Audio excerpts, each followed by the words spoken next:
over these many, many years, with the many, many stories that have been told, it's been said that these stories are like links in a chain that has no beginning and no end.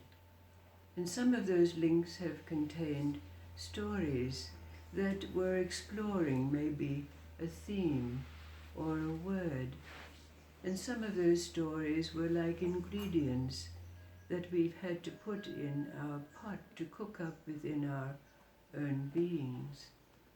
But the stories that have been told of late have been described as threads. Threads made up of stories that contain the symbols, characters and archetypes that represent aspects of our self, our being, with the possibility that when we weave these threads together into perhaps a rug, tapestry or a mirror, we have the possibility of recognizing and claiming our wholeness, our enlightenment, you might say. But as we come to the end of that link, to close it off, there's a story that is a true story, but poses several questions that can be put to us from this story. And it's the story of Divine Mother. She was that God-realized being that I spent 9 years of my life with, 7 with her almost every day, and 2 visiting from a distance. But she wasn't always called Divine Mother.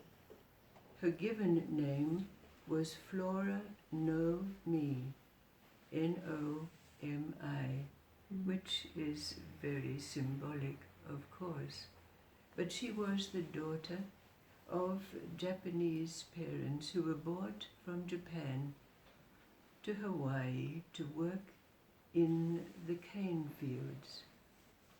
But in about the beginning of 1972, during the Vietnam War, when her brother was in Vietnam fighting that war, she was standing over her kitchen sink, and in a moment when her brother was being injured, she had what was described as an enlightenment moment.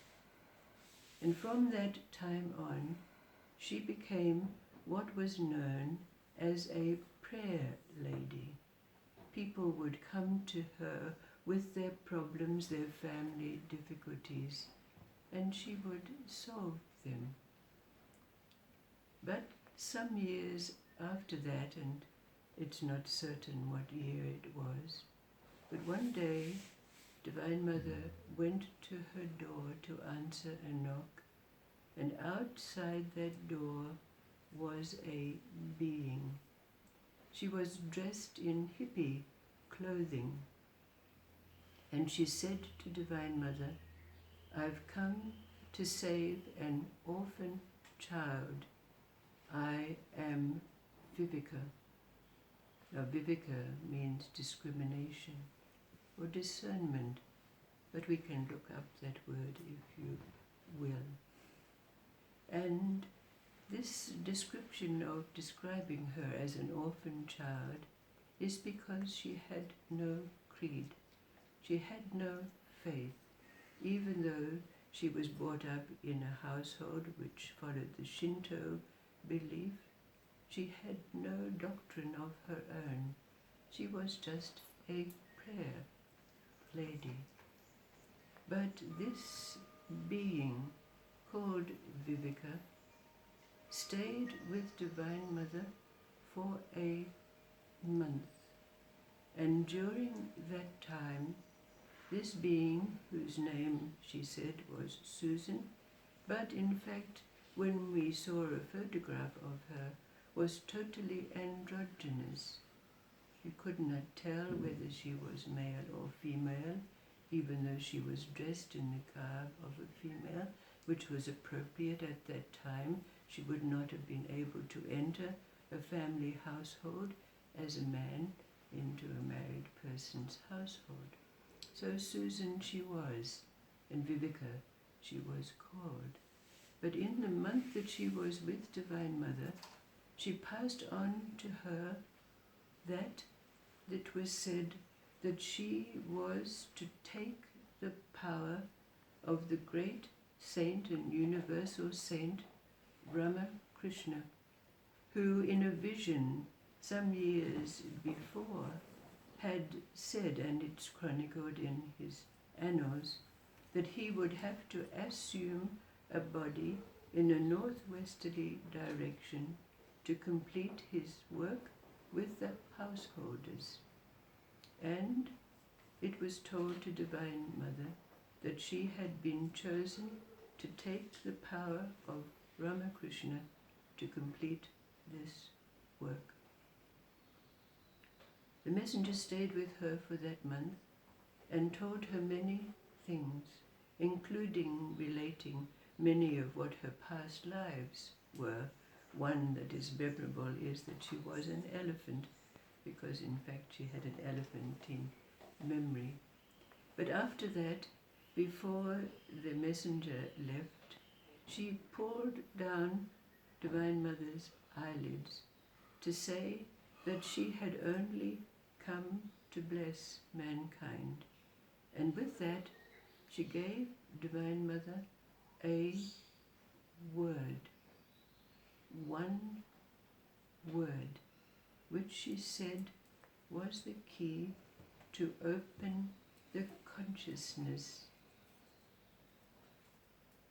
After that time, without any calling or broadcasting of any kind, people began to come to her from far and wide. And it was after this time that she was given the honorific Divine Mother. She had no credo. She had no teachings. She almost spoke in a parlance that could hardly be understood. But indeed, there was no question of her realization or who she was. The term Divine Mother was absolutely appropriate to her. I had the great grace of sitting beside her for some of those years, so I can testify to what it was that happened when this word was spoken.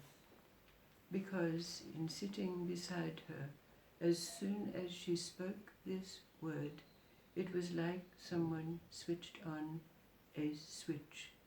It was like a light permeated out amongst the people. And it was clearly observable in the mind's eye that the light that was going in let out all of the darkness that was in people, released the karma, because she often said, when the light goes in, the rubbish comes out.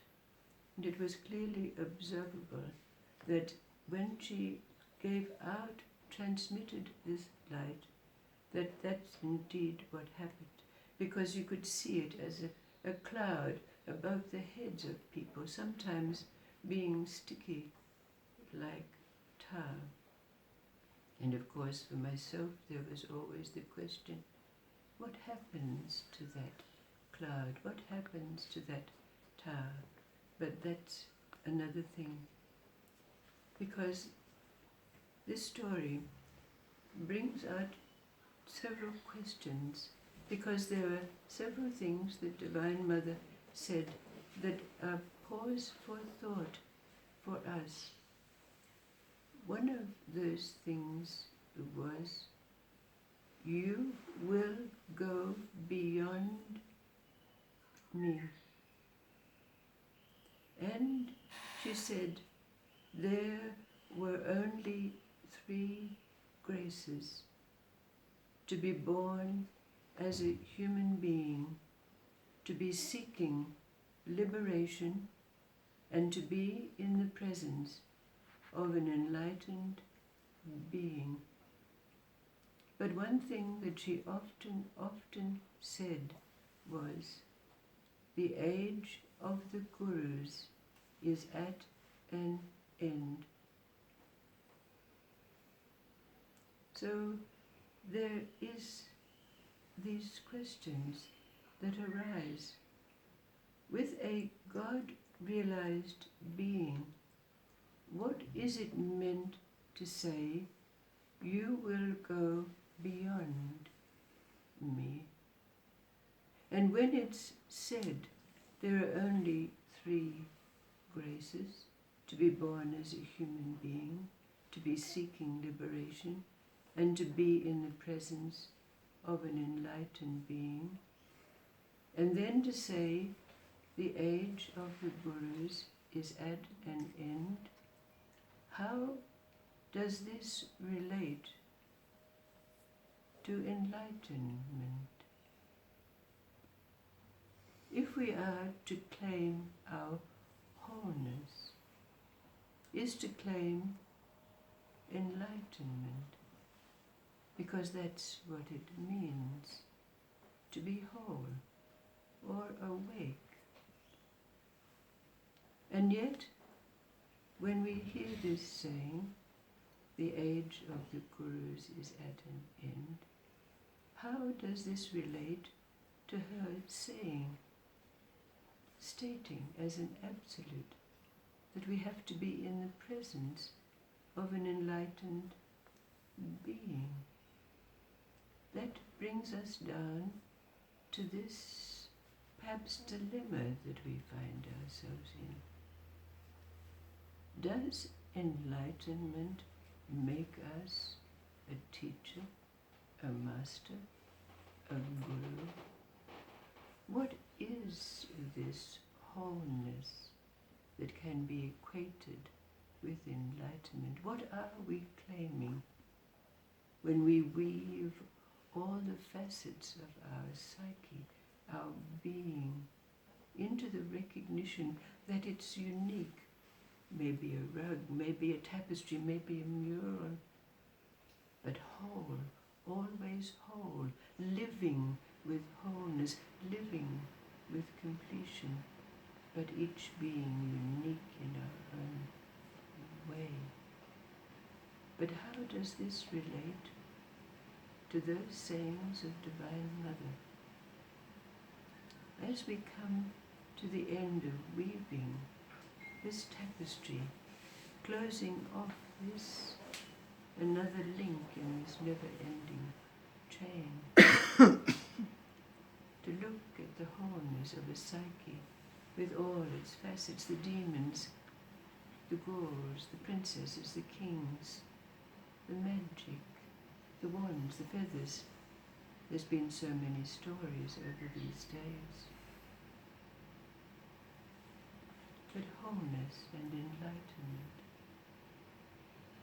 what does it really mean for us?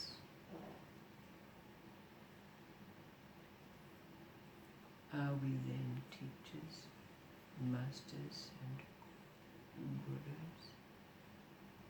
But recognizing there is truth in what Divine Mother said, as we see the citadels crumbling of the mediators, the teachers, the masters and the gurus. What then are we? What does it mean to be whole? And what mandate does it bring for us, if indeed we are not teachers, masters and gurus?